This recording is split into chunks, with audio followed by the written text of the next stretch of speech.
Welcome to Tiffany Meier Tonight. Tonight, a sharp new warning from Vice President JD Vance aimed not at Iran, but at Israel. In an extraordinary rebuke, Vance lashing out at members of Prime Minister Benjamin Netanyahu's cabinet critical of the plan and warning them about attacking the only ally he says they still have, President Trump and the United States. At a White House briefing, Vance defending the new agreement to end the war with Iran while issuing a pointed message about Israel, American power, and who still stands with Jerusalem. Donald J. Trump is the only head of state in the entire world who is sympathetic to the nation of Israel at this moment in time. And he happens to be the head of state of the world's superpower. Vance adding critics in Israel need to face, quote, the reality of the situation, pointing to billions in U.S. defense aid and arguing Israel's defenses rest heavily on American money and American-built weapons. The vice president also touting an immediate benefit, saying the deal is already paying off. I think the president's peace plan in Iran is already bearing real fruits for the American people. Last night, 12.5 million barrels of oil went through the Strait of Hormuz. That is a high since the beginning of the conflict.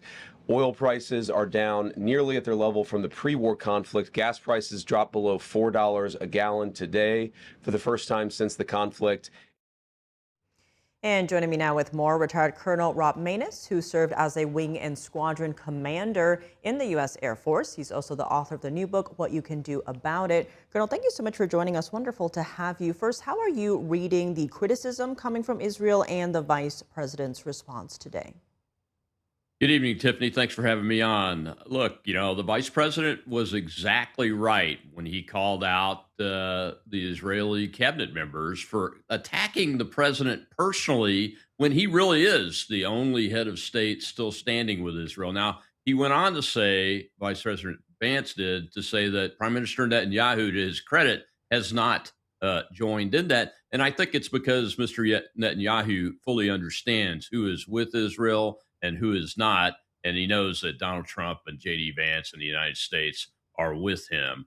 Now, one of the issues that does need to be worked out as this MOU process goes forward is that the Israelis need to have a conversation with the United States about what it means to defend themselves, because Hezbollah launched a barrage of missiles and rockets at Israel just a few hours ago today. So the Israelis and the United States need to have an understanding of when a response is warranted and when it's not as we go through this process, so that they understand what is acceptable and what is not. And Colonel, a lot of people are comparing this MOU to the Obama deal. Vance today pushing back on that, saying this. The Obama nuclear deal allowed enrichment. Ours will not. The Obama deal allowed the accumulation of stockpiled weapons-grade material. Ours is actually leading to the destruction of that stockpile of enriched materials. The Obama deal gave them over $1 billion of American money. This deal gives them $0 of American money. So a lot of substantive differences, but I think the most important differences are where we're coming at it from a position of strength and the fact that our Gulf Coast partners love this deal. What's your analysis on how the two deals compare? Yeah, the part that wasn't played in that clip is that the Obama deal came from the perspective of a threat. The Trump deal is coming from the perspective of the Iranians are standing in rubble, and we've completely dismantled their capabilities, at least for now, and they can't do anything to us or anybody else without us responding to it very aggressively. And that's the big difference. We tried to buy them off under the Obama administration and the threat, which never came to fruition.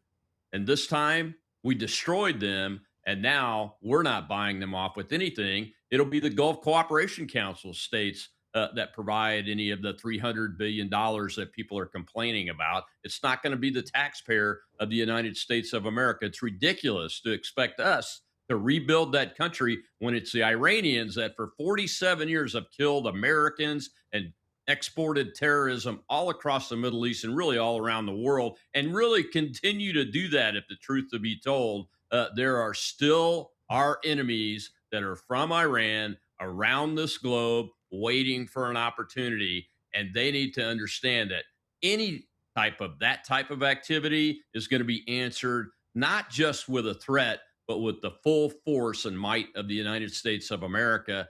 And I think the remaining Iranians get that at this point. It's why they have come to the table and haven't asked America to do anything until they meet their performance metrics. And Colonel, if we zoom out a bit here, President Trump has said this began in his first term, where he ordered strikes that killed Soleimani. Then he mediated the Abraham Accords, resetting, if you will, Arab-Israel relations. How would you say the dynamic has changed, and to what extent does that benefit Americans here at home? I think the proof is in the facts. The facts are that the Gulf Cooperation Council states have stepped up to the plate. Yes, they can defend themselves now because we support them, but they also see that we will actually help them when they are threatened or attacked by the Iranians. And the Iranians have made a huge mistake in Epic Fury, where they attacked every Gulf Cooperation Council country, whether they thought they were friendly or not. They were attacked over and over and over again. Thousands and thousands of drones and missiles have been absorbed by these states, and they've had enough. And they're not going to invest $300 billion in Iran unless Iran changes the way it deals with its friends and neighbors and people all around the world. And that's the difference between this MOU that is just the beginning of the negotiation of the final deal and what the Barack Obama team did. And on that point, Vice President Vance's message on the deal seems to be wait and see. This is what he had to say today. But isn't it worth trying? Isn't it worth seeing whether this incredibly weakened position that the President of the United States has put the Iranians under, whether that motivates them to change their behavior? This is why we structured the deal that we did, because we don't trust words, we trust action, and we trust conduct.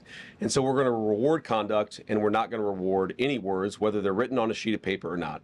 Like, hypothetically, let's say 2 years down the road, they've done what we need to see on the nuclear program, and we release the sanctions as the deal contemplates.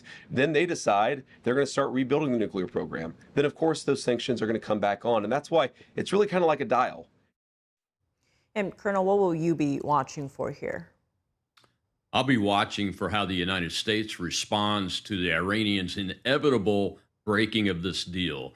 That's the difference in the way I think about this, and I think others that are around this deal think about it. You can count on the Iranian Islamists for one thing.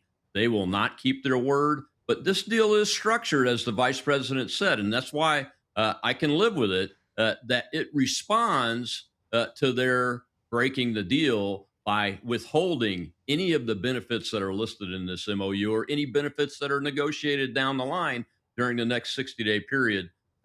That's the difference. You cannot trust these people. You can't even use trust but verify. You have to demand that they perform in order to get any benefit of any of the line items in this agreement. And Colonel, given that the U.S. considers the Iranian regime to play a role in propping up other foreign adversaries, how could a transformed Iran change that geopolitical equation? Well, you could see the elimination of all of the three proxies that the Iranians have been funding and arming for years and years.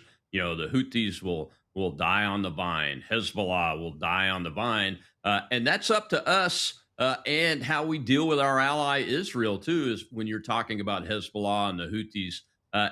Because if we don't approach that from the right perspective, and if we interfere with Israel's right to defend itself at the appropriate time when dealing with this situation with the proxies, the deal could go awry very, very easily. So I expect to see some very close coordination and negotiations and agreements between America and the state of Israel as to how to move forward from a strategic and a tactical military perspective.